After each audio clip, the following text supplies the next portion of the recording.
Good afternoon, Mr. James Hippie. Did I get it correct? You did. You got it absolutely right. Okay, I'm so grateful. My name is Emmanuel Bonny from the Daily Graphic, Ghana's biggest selling newspaper. I don't know whether you've heard of the Daily Graphic. Yeah. I have. I've been told before you even told me that it's Ghana's best-selling and best-written newspaper. Sure. Okay, we are so grateful having you here this afternoon, and we are happy to be talking to you. First of all, we want to know why you are in Ghana. I mean, we are told that you are on a regional tour and all that. Can you please tell us exactly what you are doing in Ghana? Well, because Ghana is a key friend and partner of the United Kingdom. We have a shared history together, and in our armed forces, that relationship has remained very close and very strong over the last few decades. And I am here because we have the ambition that that will grow stronger yet, and that's whether that is in working with Ghana to counter violent extremism in West Africa, or whether that be working with the Ghanaian Navy to handle maritime security threats in the Gulf of Guinea. There is a lot about Ghana that we enjoy working with militarily, and there are a lot of threats that we share with you. And there are lots of opportunities, therefore, for us to work together to our mutual advantage. So how long are you going to be in Ghana?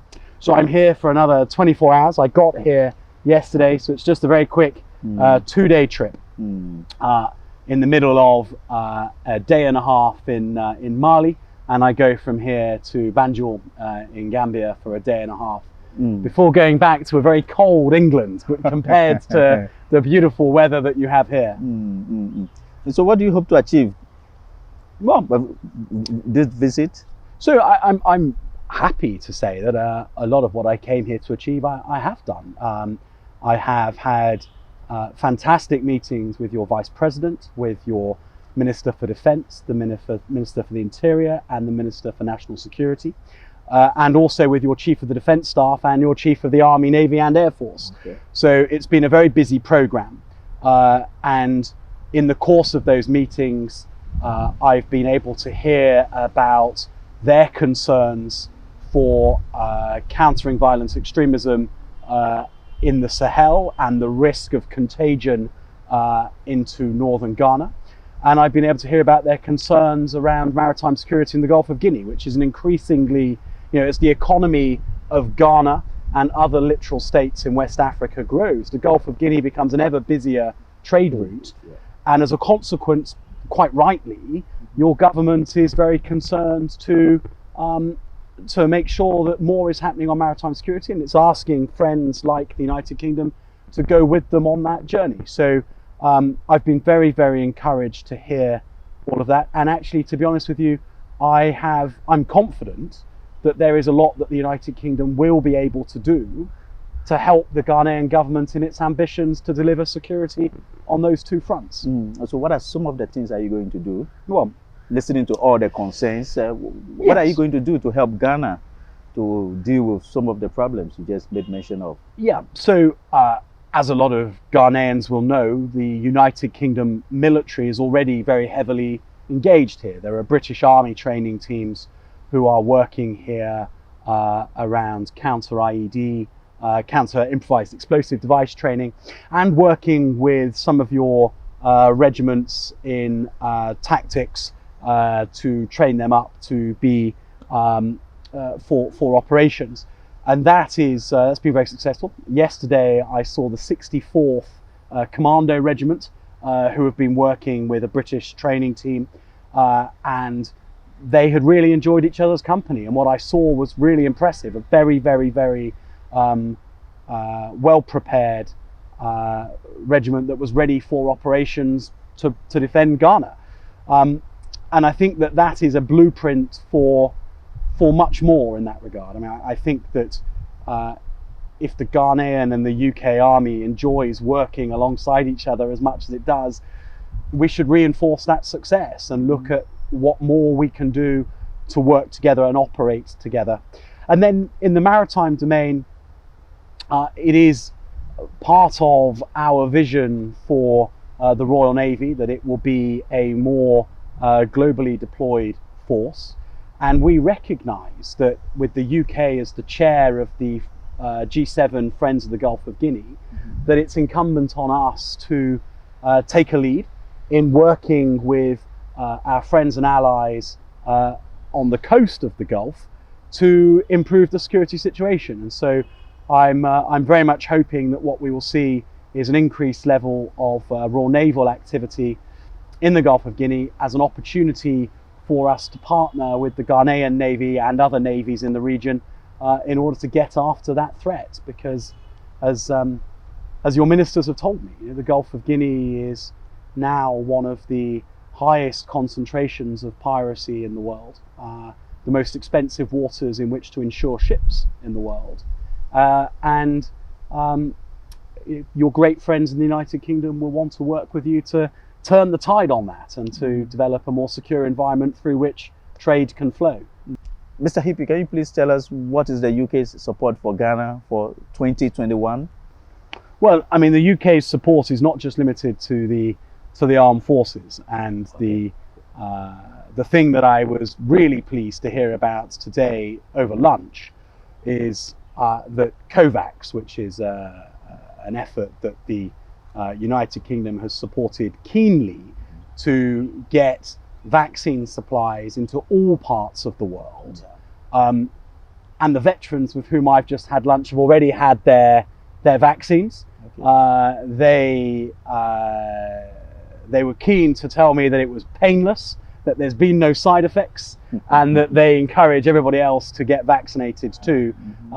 And so that was really heartening to see that, something that the United Kingdom has promoted so keenly, this international effort to get everybody vaccinated, not just those countries that can manufacture the vaccine for themselves the quickest. And to see veterans here in Ghana who have had it amongst the first, I was really pleased with. More generally, I mean, what I would want to see, my measure of success for the next 12 months in terms of the relationship between the UK MOD and the Ghanaian Ministry of Defence is probably focused in two key areas. Firstly, that we develop a mutual understanding of what the Ghanaian plan is for keeping violent extremism out of the north of the country, and in understanding that plan, that we can see where the opportunities are, where Ghana would like our support, like our help, and how we can do that. Now that could be through maybe there are vehicles or equipment that we've got that Ghana might want to buy from us. I'm certain it will involve lots of training opportunities for our two armed forces to work together. And I'd like to think that we'd be looking at opportunities to actually operate together beyond that training. And that's the conversation that I've asked our generals to start having with your generals, so that we can look at what those opportunities will be. And then secondly, in the maritime domain, very, very similar. I mean, there may well be ships that the Ghanaian Navy would like to buy that are manufactured in the United Kingdom, and I would love to see that. But what matters to me much more is that the Royal Navy and the Ghanaian Navy get closer in the way that they work together to counter piracy. Just because we've been involved in operations off Yemen and Somalia countering piracy there doesn't mean that those tactics are necessarily the right ones to use in the Gulf of Guinea. So it's a genuinely mutual relationship where the Ghanaian Navy and the Royal Navy will need to learn from one another to our mutual advantage in order to end up with two navies who are very, very comfortable operating together to counter some of the security threats that we can see out in the Gulf. So how soon are we going to see this collaboration between the Royal Navy and the Ghana Navy? Watch this space. Keep your eyes on the sea. We'll see. I mean, look, there's in a few weeks' time, the Prime Minister will announce, because it is a reminder of the UK's commitment to being a force for good in the world, and the UK's intent to reconnect with our friends around the Commonwealth and to work with them to mutual advantage. And I'm pretty sure that we'll see stuff that comes from that, that Ghanaians are very excited about and delivers all of the things that we've been talking about. So how much of support are we getting from the UK this year? This year? In terms of monetary value? Monetary value, my gosh, it's priceless. It's expertise that money can't buy. I don't know the exact amount of the monetary value. It is principally this year a training effort from the MOD. I mean, I think the UK government more generally has a very wide programme of economic assistance, export finance, and all of that is, I know, very valued by the Ghanaian government. But from my perspective, the work that our soldiers do when they come here to train alongside the Ghanaian armed forces is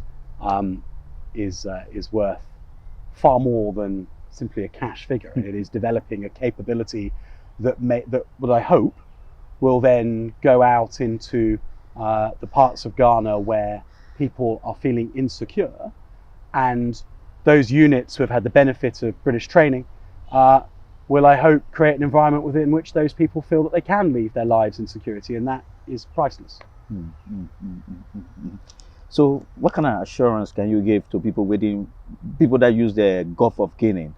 Can we have some kind of assurance from them that the partnership that we're going to have between Ghana and UK is going to ensure that total safety on the Gulf of Guinea? I think that it's very, very hard here and say, we guarantee that the Gulf of Guinea will be X amount safer next year than it's been this year. But what I do recognise is that the Ghanaian government clearly see maritime security as an area in which they would like our help to develop a capability. And it stands to reason that if one of the world's foremost navies, like the Royal Navy, is working together with a Ghanaian navy that is focused on delivering greater maritime security to secure sea lines of communication so that Ghana's economy can grow and trade freely with the rest of the world, then that obviously brings with it an impact. And so I'm not going to say to you that by 5 years' time all the piracy will have gone, or that next year we will be this amount safer than we are this year. But what I will say to you is that there will be increased levels of activity between our two navies, and I am certain that that will have an impact on the security situation in the Gulf. So generally, what do you make of Ghana's contribution to global peace? I think it's hugely impressive. And I think Ghana is one of the world's leading contributing nations to United Nations peacekeeping missions. And that is a commitment that I admire enormously, because it is so selfless. I mean, it is to have a large and professional armed forces that you use exclusively for your own national security is one thing, but to have a large and professional armed forces as Ghana does, that it then commits so heavily to peacekeeping missions elsewhere around the world, is an extraordinarily international and generous thing to be doing. And I shouldn't be surprised, because I've only been in Ghana 24 hours and it is clear to me that Ghana is a wonderfully generous nation. And I know that everybody who is also part of those UN peacekeeping missions around the world, as we are, recognizes that the Ghanaian contribution is significant, and that these are very professional, well-motivated troops that make a real difference. In 2018, the UK launched a Commonwealth program for veterans across the world. I think it's £12 million or so, and to support veterans. And actually, I mean, how much of such support have we received in Ghana? I can tell you all sorts of stuff about who the baddies are in the Sahel, and I can tell you all sorts of stuff about the trade flows in the Gulf of Guinea, but I'm afraid I don't know how much money you've had on the Veterans Programme. We should give you another question, because I refuse to finish this interview with a question that I don't know the answer to. So any other thing you want to add?